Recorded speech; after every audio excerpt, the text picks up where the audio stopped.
Thank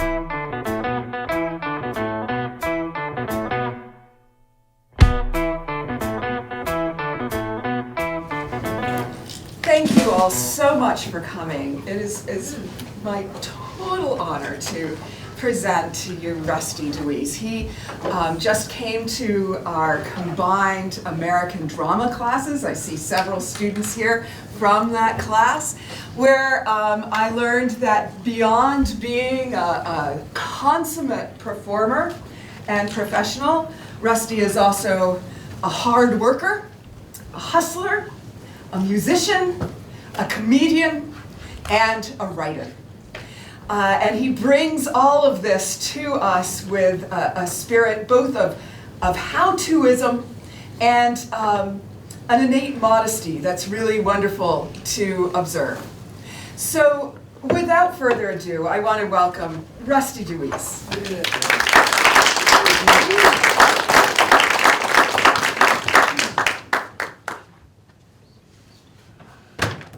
Thank you very much.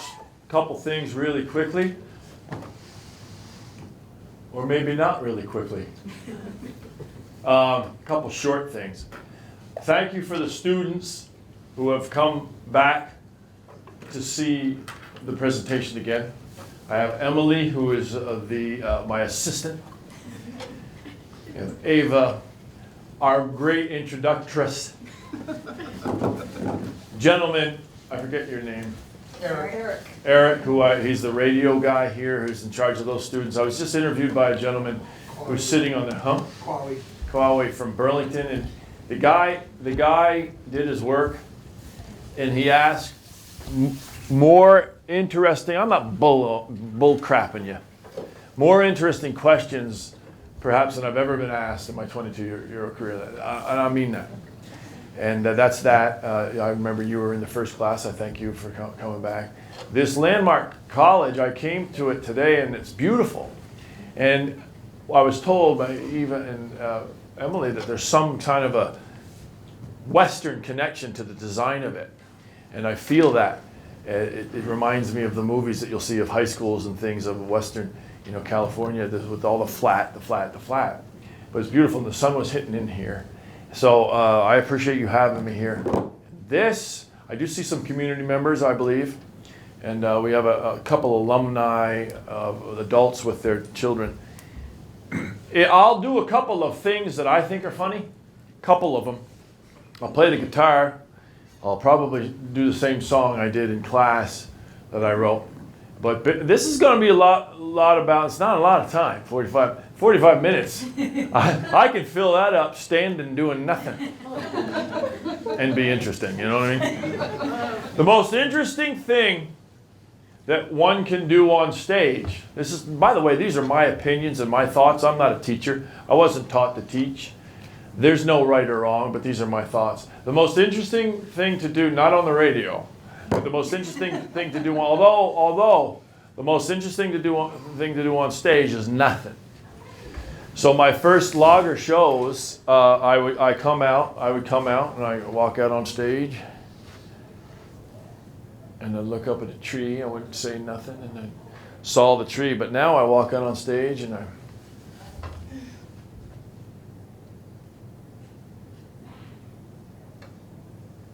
Now that's interesting. That's more interesting. That's interesting than anything I'm going to say. More interesting than anything I'm going to say. It's also difficult to do for people. But he had me do a station ID, 2 of them, and during one of them, at the end, it was an improv, and I just said, so anyway, I did it in the character. I said, so anyway, all you people out there, you listen. You're listening.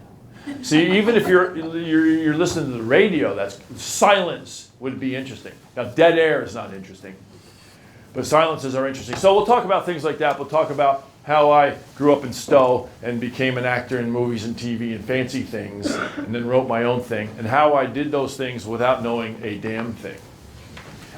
So that's it. Let me do a couple of funny things in character. What's your name? Lynn. Nice to see you. Here's a character, some jokes I do as my character. I love Christmas. I done something last Christmas I ain't never done, so sold Christmas trees. Great thing to do to sell Christmas trees. Everybody come in buy Christmas trees all happy and gay and full of frivolity because it's Christmas time. Come on in. There. Well, I don't want them to miss this because it's goddamn good. Well, thank God for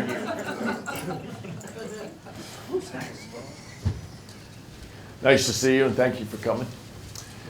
Everybody come in buy Christmas trees all happy and gay and full of frivolity because it's Christmas time. Except for some flatlanders come in. They're a little tight. Like Christmas Eve. 8 o'clock, we was closing up shop. This flatlander come running in with his big SUV car. Of course, I'd had a bad day anyway. I'd found a Band-Aid in my donut. Yeah. Yeah, it wasn't the saltiness of it, it was the chewiness pissed me off. I chewed on that thing till the epiphany. This flatlander come running in, big SUV car, jams on his brakes, gets out of his rig, picks up this tree, fluffs off snow off branches there. He looks at me, he says, "Hi, how long has this tree been cut?" I said, "Well, now I'm 6'4". And I'm looking straight across top of that tree. My eyes is about 4 inches down from top of my head. I think that tree's been cut about 6 foot long. He says, no. How long has this tree been cut? I said, "Now, of course, I'm taller in the morning. But I got these boots found for nothing at the dump, put me up another inch or two. I think I might be 6'5", 6'6". I think that tree's been cut about 6'1", 6'2" inches long." He said, no, you don't understand, man. How long has this tree been cut? I said, "No, I understand. I stretch out even further if I'm laying down now." Of course, it might be 6'6", 6'7". I think that tree's been cut about 6'2", 6'3" inches long. He says, "You idiot. I'm in a hurry. I've got to get out of here. You're holding me up here. Here's $20. I've got to go." With that, he handed me the $20 bill, went through the tree into the back of his rig. But before he got into his rig to drive off, he took a look at me and he said, "Hey, you know what, pal? You got to be the stupidest idiot I've ever met." And I looked at him with his $20 bill. I said, "Well, I may be the stupidest idiot you've ever met, but I just got $20 off from you for a $5 tree that's been sitting here since Thanksgiving." Some people coming in. It's good to see them.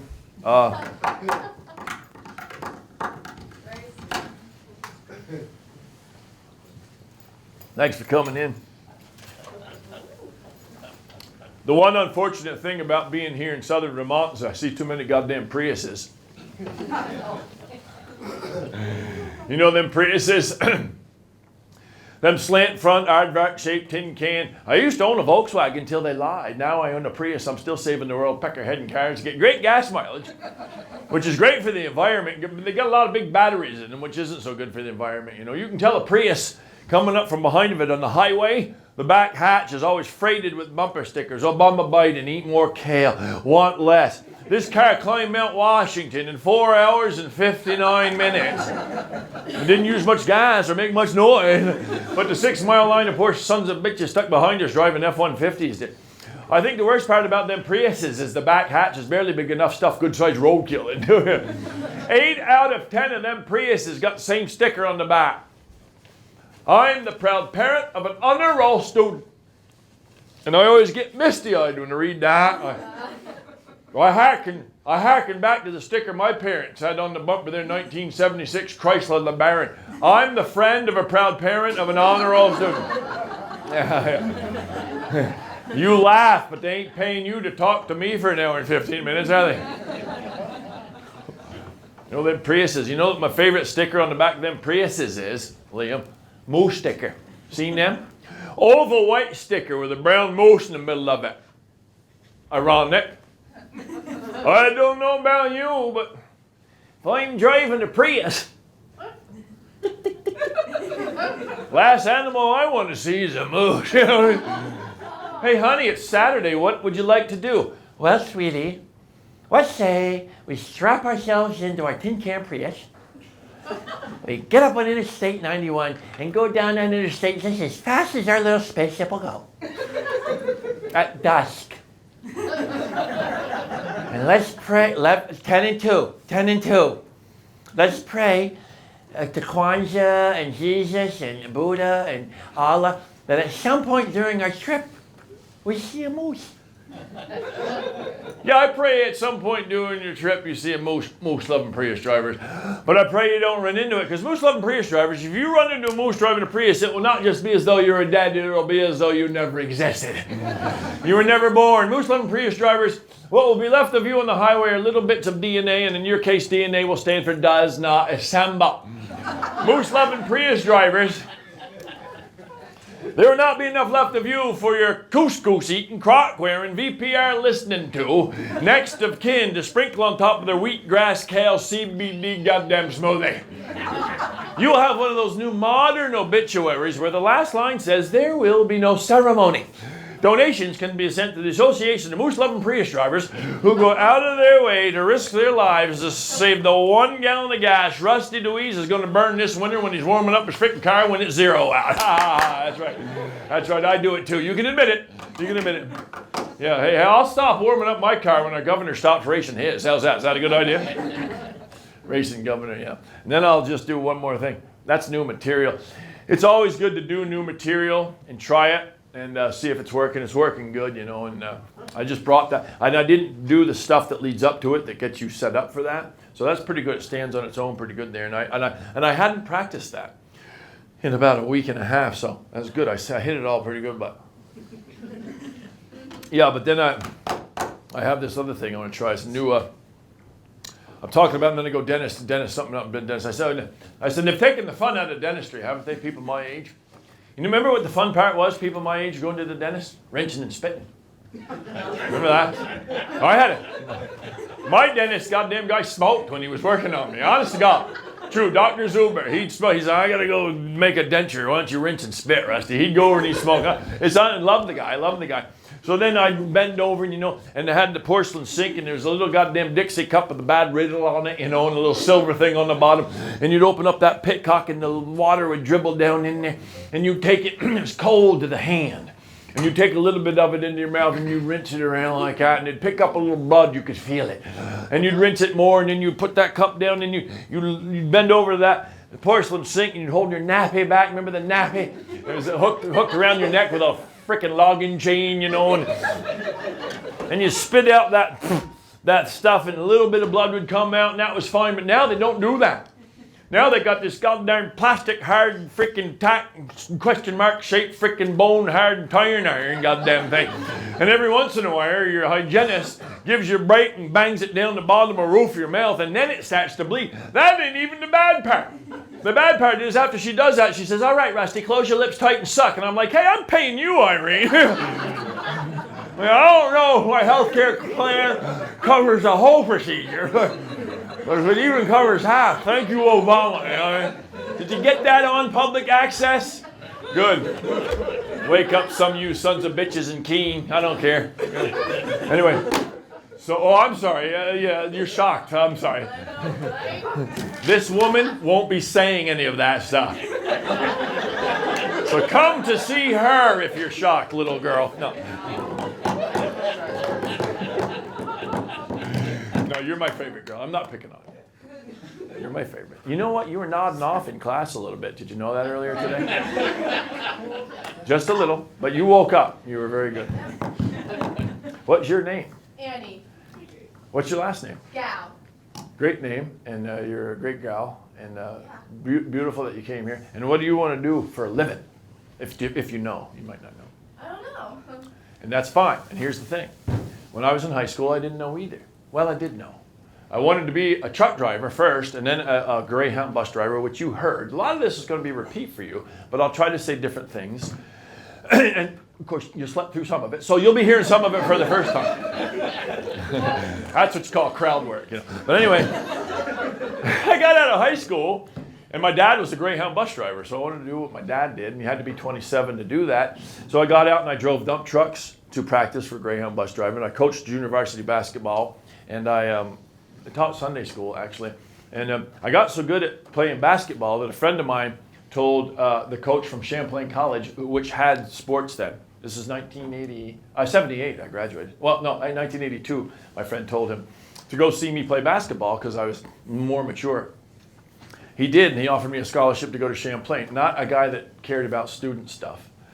But remember, I said I had, as a high school kid, the passion for acting in me. I did the school plays, but I wasn't the kid that was going home reading about acting or reading Shakespeare. I was just a kid that liked plays. And so now I'm playing basketball at Champlain College, 21, 22, 23, 24 years old, so 2-year school. I'm a Stowe kid living in Burlington in the early 80s. It's a big deal for me. Got out of that college. Actually, I didn't tell you this because this is a cool thing. This is my claim to fame, Annie. When I did 2 years at Champlain, a coach from Castleton, there's a woman here who's talking about the girl that wanted to be the actress. She was sitting in the back. She didn't make it here. Might go to Castleton. The Castleton State College coach came to recruit me after my 2 years. He said, "He's just a little guy," and I said, and he took me down to Castleton, and I met all the players. He came up to Burlington and gave me steak and everything like that and everything. And then I decided I didn't want to continue my college basketball career, and I sent him a note, handwritten note, which are good to send. Because why? Because it sits on the desk, and you write me a handwritten note, you don't have to. Thanks for coming to the college. Well, there it is on my desk, and it's Annie. And then next time I'm doing a play down here, and I need an assistant, I call Emily and Annie because I remember you, and that is how you get jobs. You don't get jobs because you're better at something than the other person. You get jobs because you want them. So I said to the coach, "Thank you, coach. I'm honored that you recruited me to play basketball. I don't want to go on." Boom. 2 years later, I see him. He was a little short guy, like I said. He said, "Rusty?" I said, "Hey, coach." He said, "I recruited a lot of basketball players in my career, but no one ever sent me a thank you note." I said, "Thanks." You know who that guy is? That coach was? Stan Van Gundy. He's the president of Detroit Pistons basketball operations. He coached Shaquille O'Neal at the Magic. So I say, this is my claim to fame, I say I was recruited by an NBA coach and I turned him down. That's my claim to fame. But because I sent him that thank you note, there'd be a good chance if I called him up, said I'd like tickets to the Detroit Pistons game, he would get. Now, is that buying your way into college? No. Because the thank you note does not come from a position of I am kissing your behind. The thank you note comes from the position of thanks. True, honest thanks. I'm a Stowe kid. They threw the ball out in high school and told you to go run after it. That was the program. And I made it up to having this fiery guy with a great program at Castleton recruiting me. I was thankful. So now I'm at Champlain. I get done, and I liked Burlington. It was a big deal, and I wanted to do a play at that Flynn Theater. The Flynn Theater is a big theater in Burlington, as you all know, and the play was cabaret. I got into it, and a guy that was there said, "My boyfriend is over at this theater in Burlington called Vermont Repertory Theater doing straight plays, and I had always done musicals." He said, "You should go over there because this director is just like an acting coach. Every rehearsal is like an acting class." So I went over there, and I tried out for a play called Buried Child, written by Sam Shepard, who was an actor and a writer, and he passed away about a couple of years ago. And I fell in love with acting more, Buried Child. Then I said, I don't want to be a Greyhound bus driver. I want to be a UPS driver. I don't want to be it now because it's time to start earning money. I'm 26 years old. Forget about the Greyhound bus driver. I like acting fine. Meanwhile, that director, who was my mentor, who directed me in Sam Shepard's play, said, "Rusty, we're going to do a play written by a Vermonter named David Budbill. It's called Judavine. It's like Our Town, in that each character in the play plays several characters. You'd be great at it." I'm a 26, 27-year-old guy. I have that passion in me. But the practicality says I could earn $70,000 a year doing UPS right now. I'll do that. I take the class in Manchester, New Hampshire, 2 days. I take the driver's test. I pass it. Honestly happened. I take my first day on the job. It's cool that you're knitting. That's cool. I take the first day on the job, and Steve Elmer was my supervisor. He showed me around, showed me how to do it. I'm standing there. I had the brown stuff on and everything. We get to the end of the day, and he says, "Now, Rusty," he looks up at me. He says, "I'm going to let you drive this thing back to the shop. They call those big brown things cars. I'll let you drive this car back to the shop. And someday you'll be as good of a UPS driver as I am. And I know it looks hard. And I looked at him right then, and I knew if I sat in that seat the way I was raised, I was committed, and I would, And I said, Steve, can I ask you something? He says, yeah, go ahead. I said, if I do this job, will I be able to be in plays ever? He says, no, not really. I mean, you rehearse at night, right? I said, yeah. He says, no, we work late. I said, I don't want to do it. Boom. Crossroads in my life, right there. I said, if I've cost the company any money, I'll pay it back. He said, no, thanks for telling me now. So, and then I just say it as an aside, not that having commitments at 26 is a bad thing, but why was I able to follow the heart and the passion? Then I didn't have any commitments. I was free as a bird. I may have still moved to New York City at 29, and if I didn't do Jew Divine, if I wasn't free as a bird, I maybe still said no to $70,000 a year. But I think that had a lot to do with it. But that's no special lesson. That's just my circumstance was free to do this. Now I moved to New York City at 29 to be a great actor, and I wanted to win an Oscar. No. I moved to New York City because I was curious about how to go from Stowe, Vermont, or the Lyric Theater in Burlington, Vermont, playing a choral part in the cabaret, to being on that screen. How does that happen? Curiosity. Did it kill the cat? Killed the cat, but I don't meow.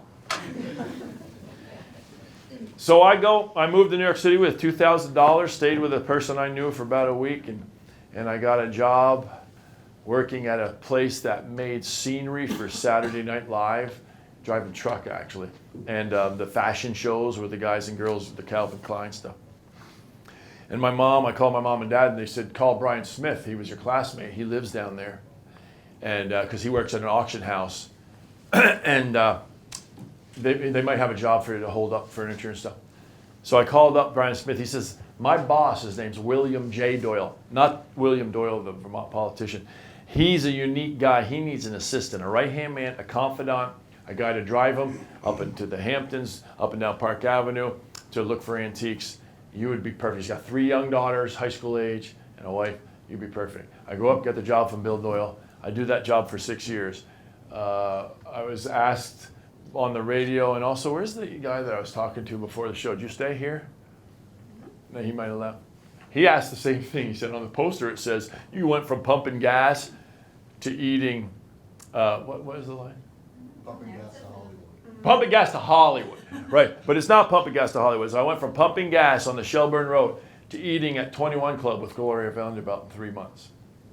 Now, I'm bragging, right? No, I'm not bragging. I'm trying to illustrate the fact that, because with Bill Doyle, we ate at those fancy places with Gloria Vanderbilt. Now, I'm 29.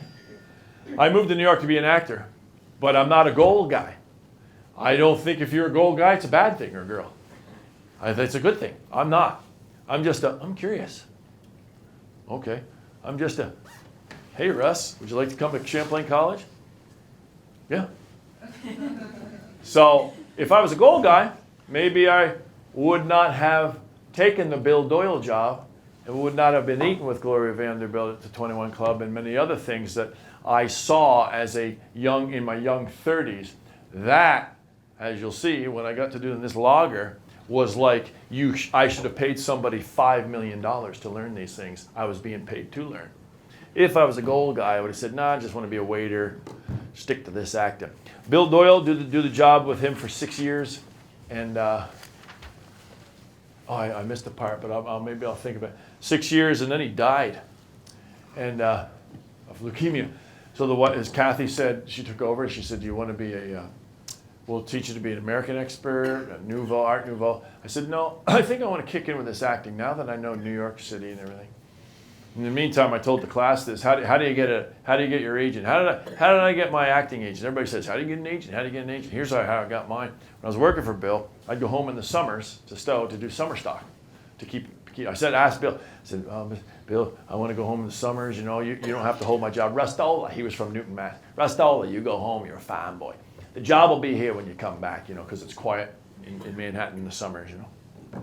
So I'd go home, and one day when I was home, one year when I was home, I was landscaping with this guy, and he said, "Russ, after work, I'm going to do some wood chopping. up at this guy's house, and his name's Benjamin Hendrickson. He's a fancy soap opera actor. You want to meet him? I was like, no. I want to go home, go to bed. But then I was like, nah, it's not what you know, it's who you know. So I went up, and Benjamin Hendrickson had gone to Juilliard, and John Houseman was his mentor. And he looks at me, and Mark says, that's Rusty. He's in New York, and he's trying to be an actor. And I felt, like, oh, geez, I'm Crow. I don't know a dang thing. So he said, Rusta, he says, you got a good look. And I didn't know what that meant. I'm 35, 34, 35. He says, well, it means you could play a bad guy. You could play a killer. You could play a country bumpkin. Play a cop. And that's saleable. He says, when you get back to New York, you give me a call. I'll set you up with my commercial agent. There are legit agents, which is TV, movies, and theater. And then commercial, which is just for commercials. So I got back to New York in the fall, and I sat around and never called him. No, I did. I called him right away. And he set me up with a woman named Sue King. And 3 auditions later at J. Michael Bloom, means nothing to you, but it's a big agency, because he's Benjamin Hendrickson. And 3 months later, I'm flying to LA first class because I had gotten my Screen Actors, my SAG card, the union card for actors. They have to fly you first class. I'm flying first class to LA to go to Shutters right on the beach in Santa Monica. And I'm a big fan of Robert De Niro's older stuff. And I get out, and the guy's waiting for me at the airport with my name on the card. And DeWees, I think I was about 36. And he takes me to this, and he opens the door, and I look, and there's Robert De Niro and Uma Thurman standing right in front of me. Now, big deal? Yeah. And here's why. Here's why. Because I'm a Stowe kid, just like you're you're from Connecticut. Yeah. What town? New Fairfield. It's kind of a big town. A small town. Yeah. So I'm a Stowe kid, like you're a Fairfield kid. And I don't know anything. That's the key. 36 years old. Played some basketball. Did concrete. Did log. And now I'm 36, and there's Robert De Niro. And I'm staying at the same damn place as he is, and I'm getting paid to act. And I don't know anything about acting. That is to say, I didn't take lessons or acting classes or anything. I did plenty of it. When I was 7, I played a raccoon in Wizard of Oz up in West Hill in the barn. And then I did the plays in school, and then I did some plays in my early 20s, and then I got into the mid-20s. So I've done it. But I mean to tell you that you can be someone who studies and reads about Shakespeare and has a great high school theater group and has the background, but you don't have to be. So I was playing a Maine lobsterman in a Kellogg's Cornflakes ad. We shot it in LA at San Pedro Pier. Now here's the other thing. I just say this because it's part of the story. Made $50,000. Don't know anything. Love that. Love that, not knowing anything, but succeeding in how you want to succeed. So yeah, I called the guy. I played town team basketball. I was serious about it. The coach came to see me. I said, yeah, I'll go. You do have to get up in the morning. You laugh, ma'am, and I appreciate you coming, but it's hard for some people to get up in the morning. Harder for some than others. I would say that. I'll go out on a limb and say that. Because I'm not going to sit here and go, people commit suicide. I just can't see how they can get to that position. Well, you know what? I can. And I ain't never been anywhere near close. But I can, because there are things out there that are difficult. But I always, you know what I do the first thing in the morning? I get up, breathe slow, feed the cat, and drink water. And then I stretch. That doesn't have to be your routine.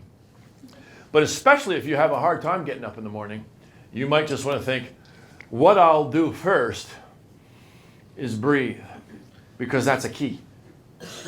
That's a key, as funny as it sounds. So now I'm doing acting. Bill has passed away. I do the Jay Craven movies. I do movies with Brad Pitt and Meatloaf and Patrick Swayze. How did I get that big job in the movie called Black Dog that you could all fire up with Patrick Swayze? It's a truck driver. The boys would like this truck driving movie. Here's how I got let me illustrate this. Let me get this into your heads a little bit deeper. So, I'm acting, and I got an audition for a soap opera. It was called Loving. So it was soap opera Loving at the time. I go, oh, no. I'm lifting weights at a place called Pumping Iron. And I thought it was cool because when you'd call them, they'd go, Pumping Iron. It's great, yeah. So I'm there, and a guy comes up to me. Now, I hadn't really done much acting yet. And he goes, hey, what are you doing? What do you do? I said, well, I'm trying to be an actor. He says, oh, I know. I went to school with a woman that casts Loving. I don't know anything about the business. Call her. Tell her old Joe Jones said hello. So I'm like, okay. Yo, I'm doing that. Yeah. But I did do it. Hello, Elizabeth Rudolph. Yeah, hello. Yeah, Joe Jones said he went to high school with you. And I'm just calling to see. Who? Joe Jones. Oh, yeah, what do you need? Well, I'm calling to see what I can do to maybe get a scene for Loving. She goes, well, I don't know that guy. You know what? I'm doing a open casting tomorrow, just seeing people. Why don't you come in? It was on the west side, 60s. I said, all right. So I'm sitting there in a little, not little, but big room before you go into the office with all these kind of good-looking, soap opera actor potential people. Check this out. This is great. You'll love it. I love it. And Elizabeth Rudolph opens up the door where she's putting people on tape, and she's looking for the next person. She looks at me like this. She looks at me. She's like, "Who are you?" Hey, I ain't kidding. You can't make this up. So I said, "Oh, my name's Rusty, and I called you yesterday." And she went like this. She went, "Oh yeah." She liked me. I go in. I get the job on Loving as a airplane mechanic with another dude. We're shooting for 2 days. We do a walk-away lunch. Walked over to Broadway, around 60s or something. The other dude knew Elizabeth Rudolph from before, so Elizabeth Rudolph came with us. Yeah, so I'm chatting her up, and we go back. Now, what happens is after you do that job, I send Elizabeth Rudolph a thank you note. And the thank you notes when you're an actor has you on them. And then when Christmas comes, I send Elizabeth Rudolph a Christmas card.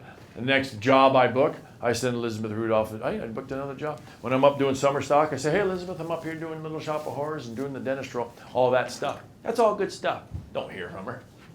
Come on in. Go on. Want to come in? Come on in. You'll get to hear some guitar playing. So Elizabeth Rudolph, I don't hear from her. Then I get a call from my agent, and the agent says, got an audition for a movie called Black Dog, produced by Raffaella De Laurentiis, who produced Hercules. Remember when Hercules was out? Kevin Sorbo and Xena. And Raffaella De Laurentiis is also Dino De Laurentiis' daughter. And it's for a truck driving movie. Okay, go in. So I go in. I'm sitting in the lobby waiting to go in for this audition for this Black Dog movie. Out comes the person that's putting people on tape 5 years after I'd done Loving. It's Elizabeth Rudolph. She looks at me like we're long lost goddamn friends because I've been sending her letters for 4 or 5 years. She brings me in. Long story short, I get the job, but not long story short. I go in for the initial audition. I get a call back. Who here remembers The White Shadow, the TV show? Yeah, so Ken Howard. There was a white coach with an African-American high school basketball team. There's a little skinny guy. His name's Kevin Hooks, and he was directing this movie. So he brings me in, he adjusts me and everything, and I wore these boots into the audition, and this hat. Now, I don't give a crap if you went to Yale Drama School. You ain't walking into that audition with these frickin' things on. I am, because I'm a trucker and a logger, right? So I walk in with that. I get the audition, and she says, Raffaella, she's Italiano, eh? She's laying on the couch. It's, your resume says you drive a truck. Which I said, yeah, I can drive a truck forward, backward, any way you want it driven. So I go home, boom, book it. Agent says, you booked that gig. It's a big movie, And Patrick Swayze, Meatloaf, and Randy Travis. And I say, great. She says, oh yeah, Raffaella says, bring the boots. And the boots had a shot have a shot in the movie. You youngsters that like movies. I had, when I was a youngster in love with trucks, seen a movie called, I forget the name of it right now. Did Sam Peckinpah direct it? But Chris Christopherson was in it.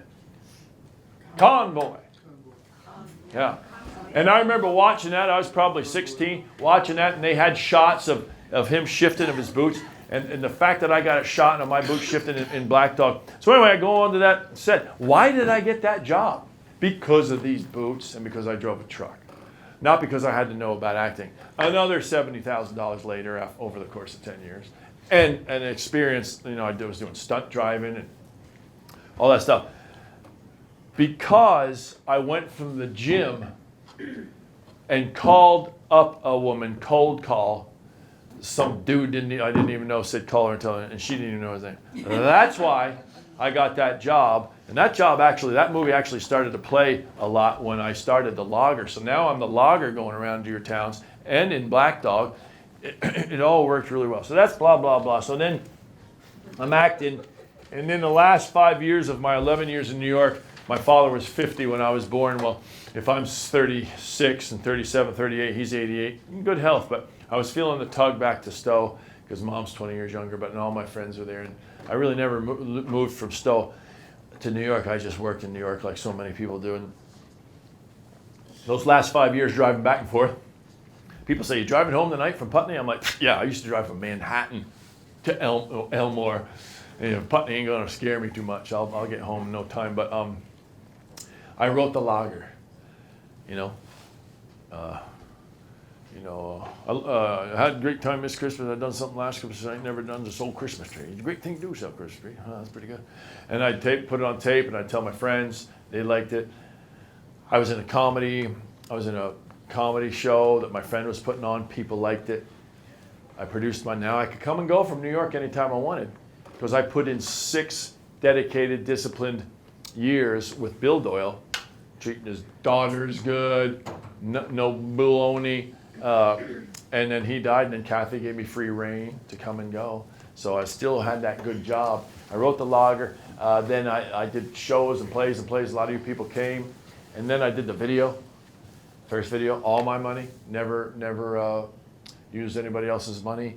And then when that video hit, it played on VPT one night in December, and it was snowing as a pledge, and everybody saw it. So then I was able to go around to all the independent bookstores, which there were many of then, and have them take it. And I said to myself, when I made my first video, 1998, which, by the way, I do have stuff here to sell. I got hats and stuff if you want to buy. I said, I'm going to sell 1,000 of those videos by Christmas. By Christmas, I'd sold 12,000 of them. And I touched every one of them 3 times. I never had a distributor. I wrote every word of it.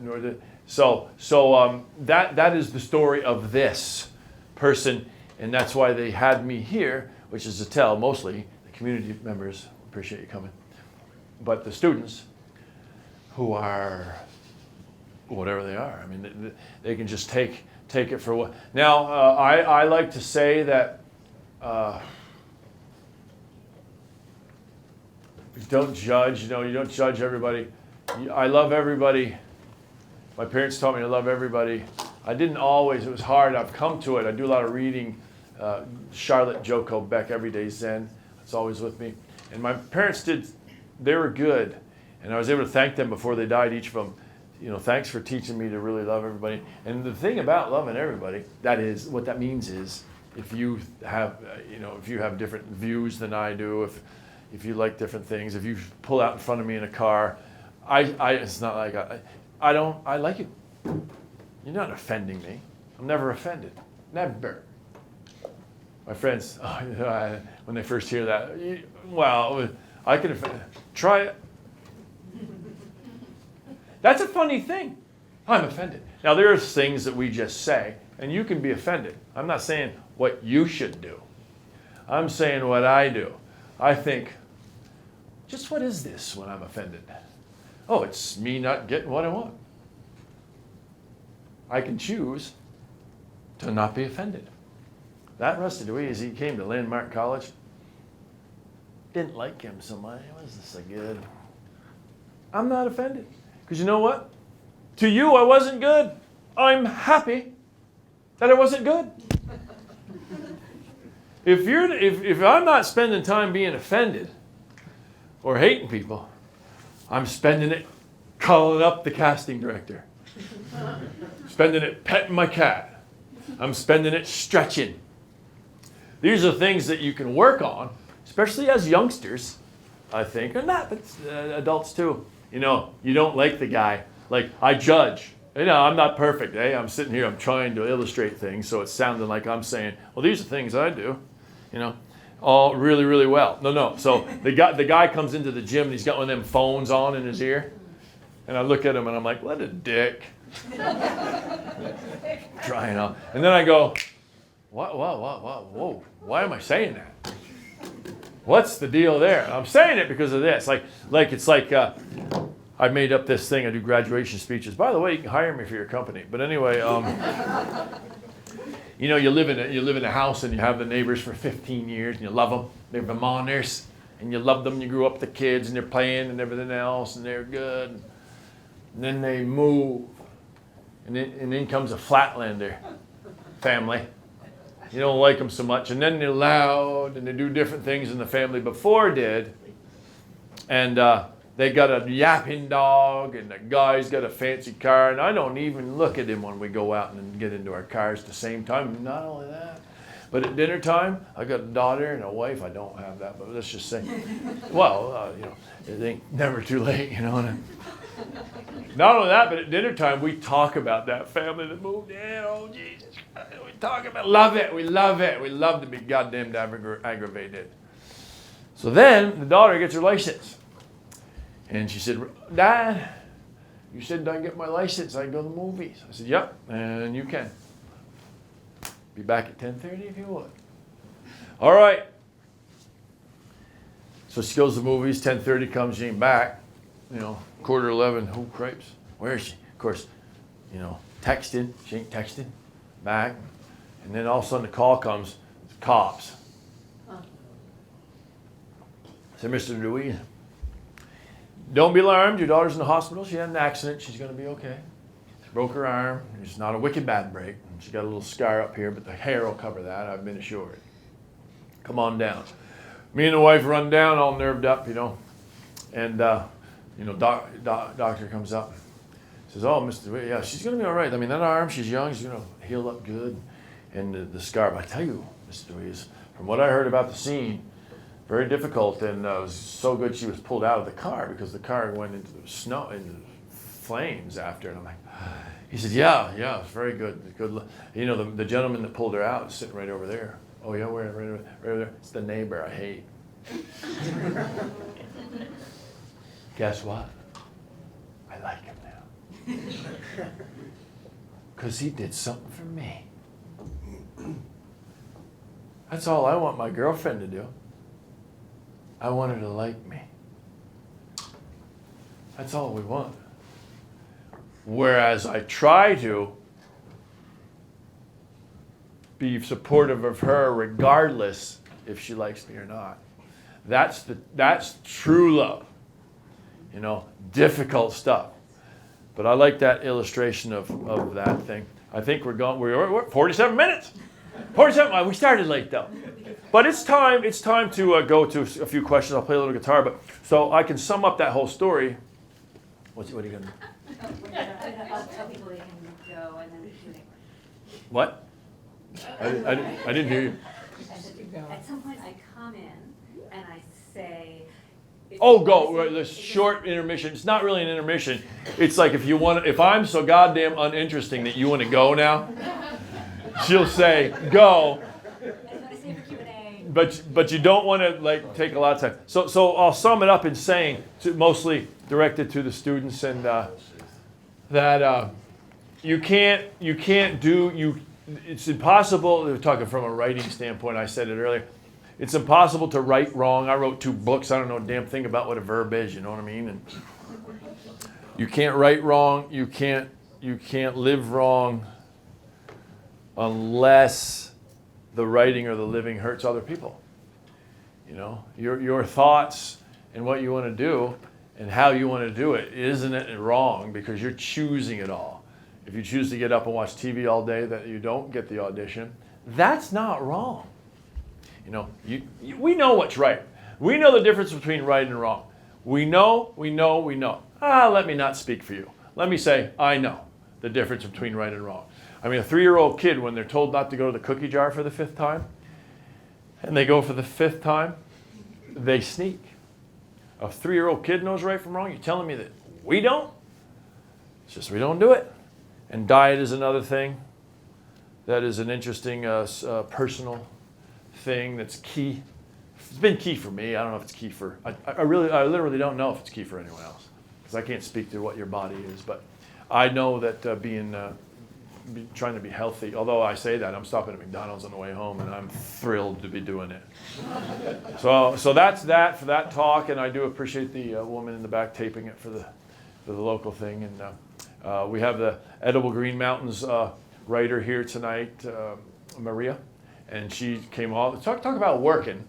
She lives in Manchester. She came up to my house yesterday because she says, I just think doing interviews over the phone isn't as good. Now she's here today. So that's just, and she's a 30-year-old English teacher, 30-year English teacher, retired, and got her job being the editor of this magazine and writer, and then the Vermont magazine she writes for too, by hustling. It never ends. So you got to start practicing when you're young, doing all those right things, and we're not going to always do the right thing, but the little simple things, and go out and read some stuff and listen to people. I like people who are older than me. It's not a joke. I mean, what am I, stupid? People who've lived longer than I have or been through things that I'm coming up to, and that's free education. So I'll take that. Yes, if you want to do, and I'll play a music thing too after the. You do musical instrument while I. Right, sure, go ahead. Okay, great. So if you want to stay for the Q&A, please stay. And if you'd like to leave gracefully, then this is your moment. Thanks for coming.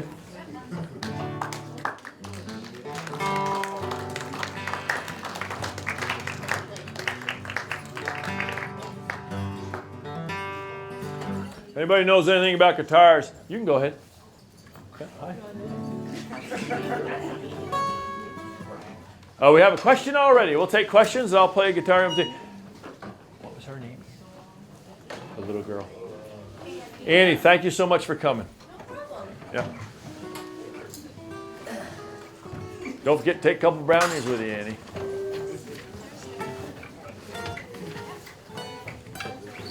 I'll get your question, young lady, but was there a question on this side? Was that your question? You have a question? No. Okay, I'll take the question. Hey, see you, man. Thanks a lot. Yeah, what's your question, miss? My quick question is if you had to look back on your life growing up as us, what advice would you give to us on going into the work world? Okay, I'm formulating an answer. Thanks for the question. The advice, you're just going into the real world. So there's a lot of things I could say. I actually just said some of them, but let me boil it down to one thing. If I think that's what you're kind of asking. But the advice, I would think, I don't need to tell you this, because I look at you with that smile that's been on your face the whole time. I don't think you need to be told this, but I would think it would be to be nice to everyone. Yeah. So you're probably that already. So you've already got my advice blown out of the water. So if you're nice to people, like I said, you're not offended by what they say. You're happy. Again, that's not a natural thing, because if politics aside, if Bill Clinton walks in here right now, there's a palpable, you could literally feel physically, energy that many of us would feel, because he's Bill Clinton. So we may be more likely to treat him a certain way, and that certain way, unless you really don't like him for some reason, and even if you do, now that he's here, that certain way maybe you'll treat him well. But if the guy who pushes the shopping carts at the grocery store in the slush and the sleet and the snow, his dirty jacket and greasy hair, frumpy, some sneakers that are old and they're turned up, if he walks in right now, heads right over to the brownie plate and sits back there and talks out, less likely to treat him nice. That's me. I mean, so I have to work against that in life. Because the frumpy guy that pushes the shopping cart, the way I look at it is, I'd treat him nicer. I'd treat him as nice as Bill Clinton, but I've worked on that. You know, I believe truly that the guy or the girl that pushes the shopping cart at the grocery store is as important as Bill Clinton. I would think maybe he even would say that. You know, but and some people would say, "Whoa!" It's like the art. I had a conversation with people the other day. You're a smart guy, and I think that if you're an artist and you paint, you paint. You say you paint, you're gonna watch the guitar. It's cool, man. I'll play some for you. That's cool. I'm not that great, but anyway, you know. If you paint a painting, I think that, and you're the only one that sees it, or maybe you see it, and you know your friends see it, 2, 3 friends. I think that painting as art is as valuable in the universe as the painting that is seen by a country of people and sells for $35 million. The guy's like, it's not as valuable. It's not as important because more people have seen it, more people have been affected by it. I said, no, I think it is. I disagree with you. I see what you're saying. I see the fact that it was painted by a person.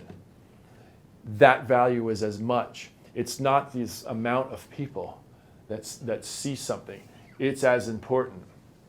If you wrote a book and no one read it, that's as important as Catcher in the Rye to me. And, you know, yeah. So that's just the way I think. And if you start thinking that way, then you will go right up to the guy that's all rainy with the shopping. Where do you live? What are you doing? You're goddamn interested. So anyway, that interesting.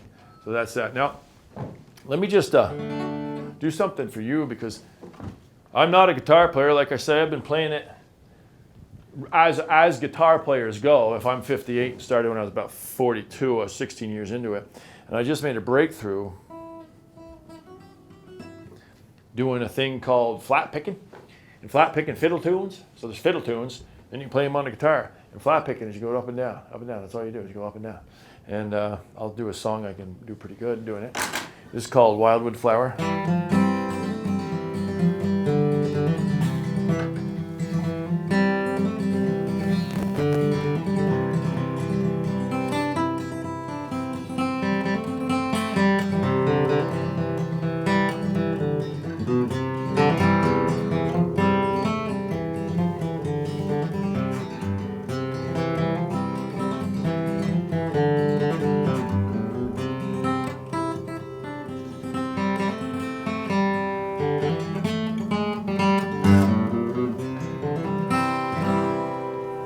That's flat picking. Thank you. Here's a harder one. Here's a harder one. I'll play this one because it's apropos. Who was actually a distant relative of Edgar Allan Poe. I'll sit down just. It's apropos, and it's on the front of the this month's or this March and April Vermont magazine. This is a fiddle tune called, honest to God, Maple Sugar.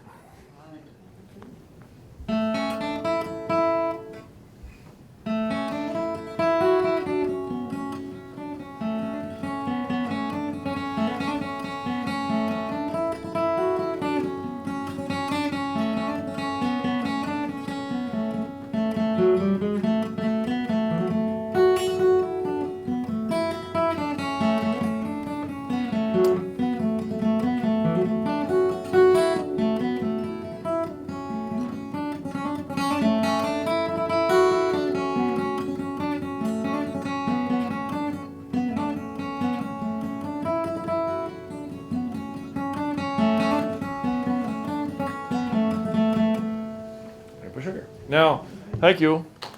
I want to play you a tune because I was in the English class that I wrote, and so these are words. How do you come up with words? I used to race cars at Thunder Road from 2000 to 2004, and my dad was 84 at that point, and I was 34. So I would take the car that was on the truck and the trailer up to their house before I'd go to the racetrack and show them the car, and Dad got a kick out of it. And He was a great guy, and Mom was great. And I'd be walking down a long path to the car. After I visited with them, I was headed to the track. It's a nice guitar. It's an 67 Martin.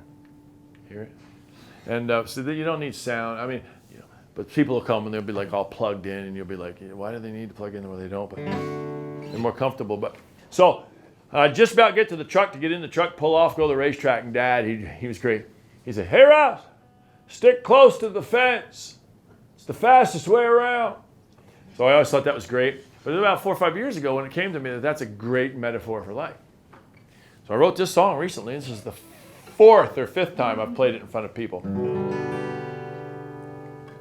I said, "I'm going racing, Mom and Dad, but I will soon be back. I'm pretty sure tonight won't be the night I tame that track."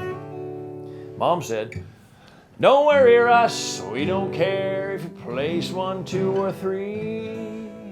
And Dad said these words I live by now, and he said them clear to me.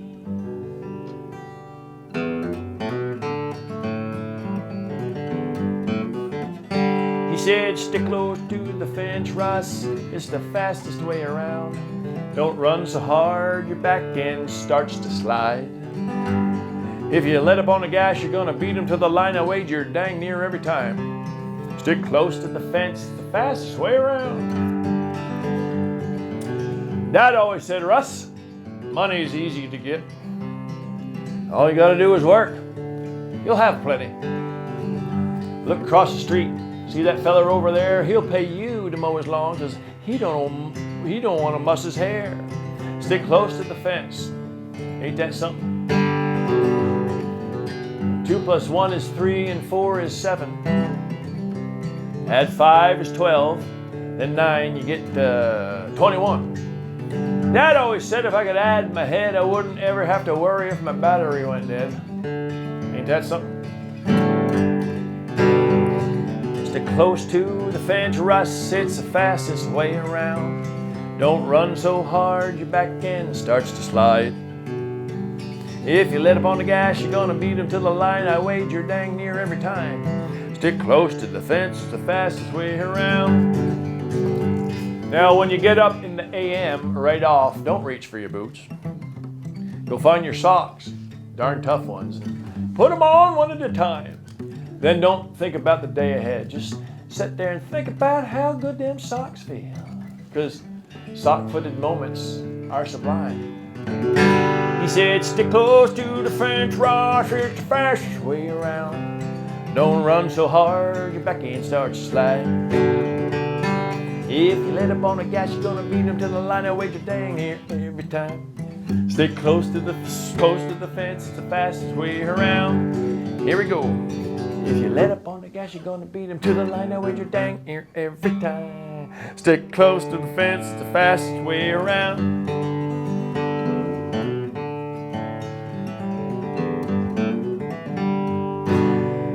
There you go. So,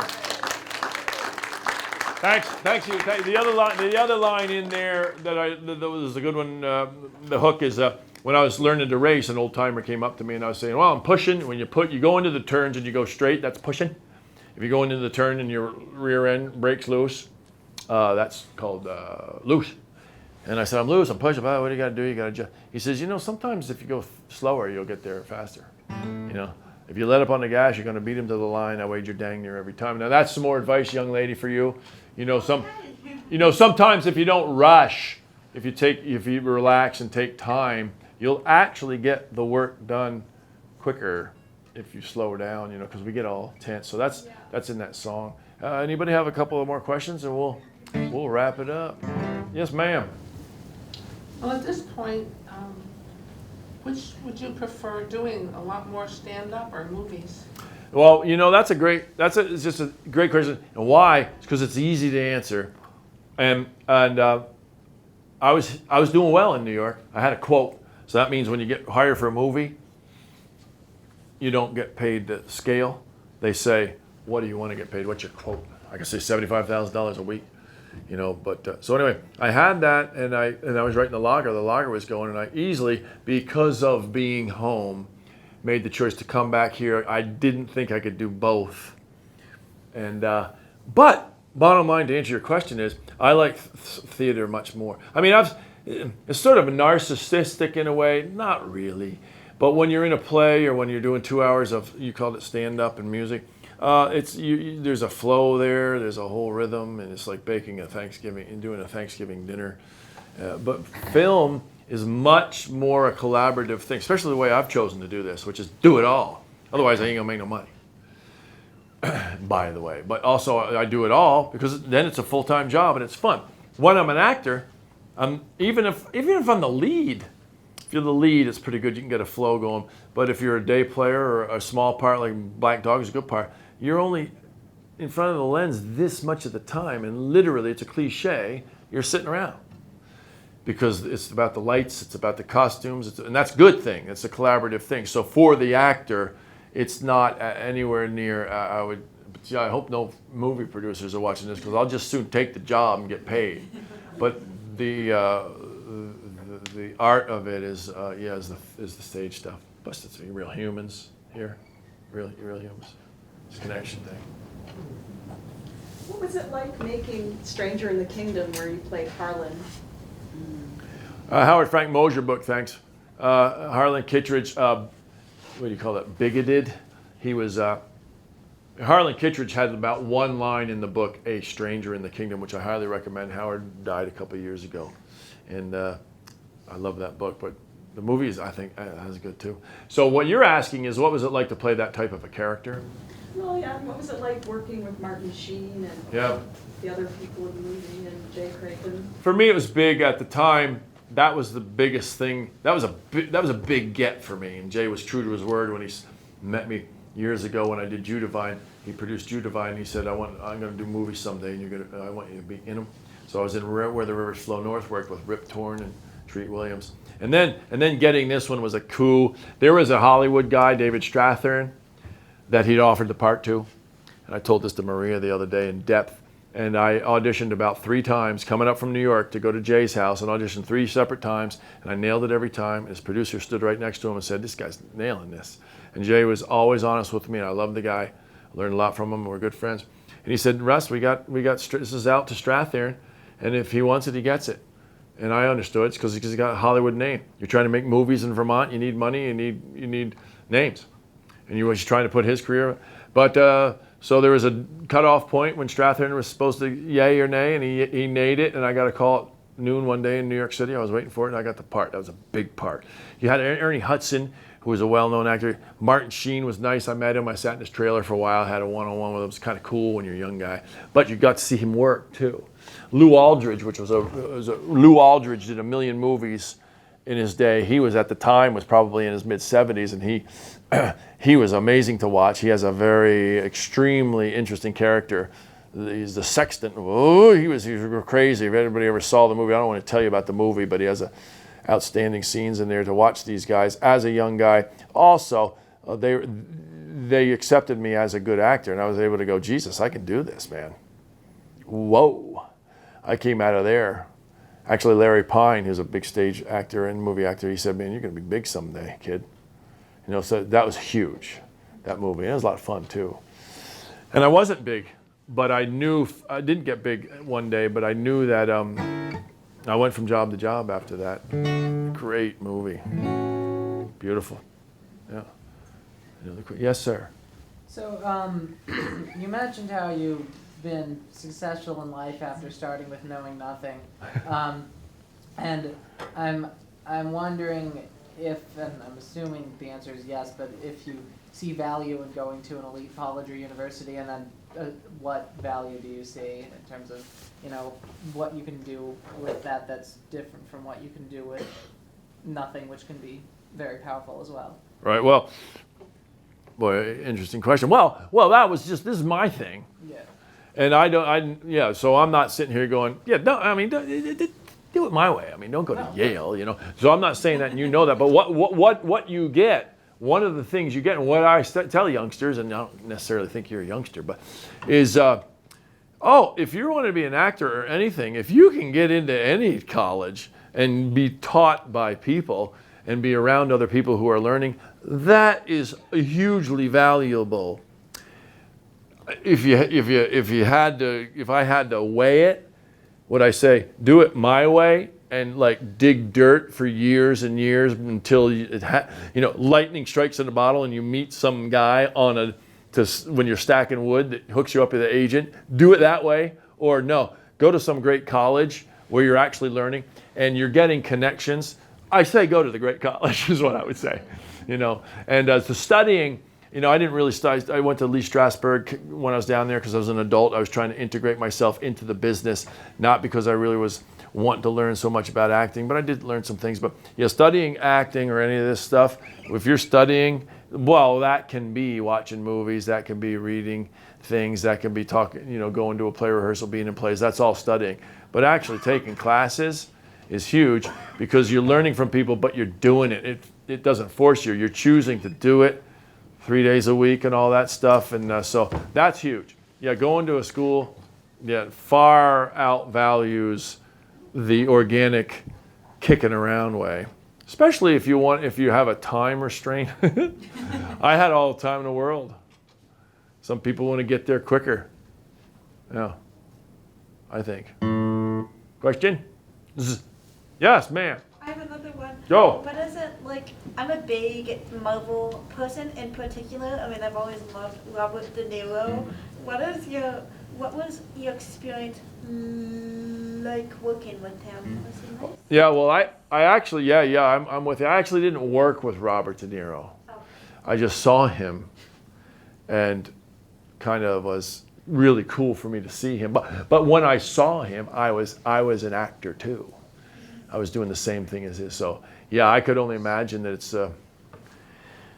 it's great to work with Robert De Niro. Yeah. Thanks, and I'll just play another song. And this song is a song that's a Merle Haggard song, who I did meet. I didn't work with. And my people say, how do you come up with those jokes and stuff? And I say, well, you come up with them too. I just happen to write them down and work on them, put them into a package that I can put out. But again, I mentioned my dad. He's a Greyhound bus driver. And I do find that most of the things come to me when I'm driving, which is probably not unlike most of you. But it doesn't have to be my car. It could be the Lawn Boy. It could be the John Deere. And anyway, so this is kind of a theme song, and it caps off some stuff good. Yeah, there's sweets back there and everything. And I have things. I have my books here. It's my hat don't hang on the same nail too long. My ears can't stand to hear that same old song. Well, I don't leave the highway long enough to bog down in the mud. 'Cause I got rambling fever in my blood.